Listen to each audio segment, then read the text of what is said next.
Sleep isn't something I used to think about. I knew I needed it, but I didn't put an emphasis on it like diet and exercise. I was treating it like an afterthought, like it's this automatic thing that happens.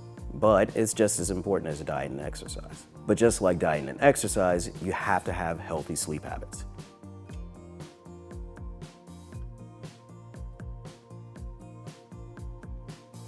You can function on bad sleep just like you can function on a bad diet. But it'll take a toll on your health because good sleep is vital to good health. When I don't get enough, I feel run down. I'm not as sharp. It's restorative, physically and mentally. For me, it was eye-opening to understand how it works. There are different phases of sleep, your body needs them all, and it takes time to properly cycle through them. Learning that made me realize good sleep is not something you can cut corners on. So now, I'm working on my nightly routine.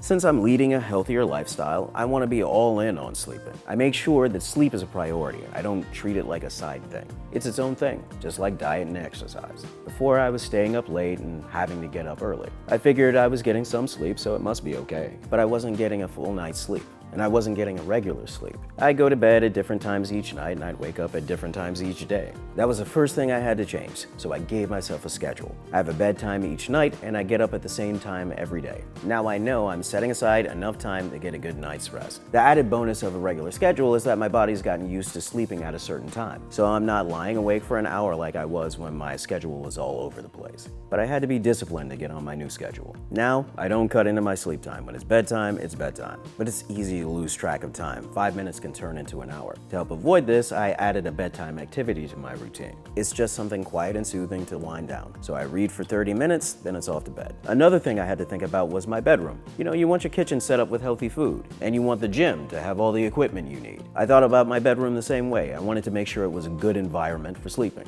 There's no TV or computer in my bedroom, and I turn my phone off and leave it in a different room. So I still use an old school alarm clock. It sounds strict, but it works.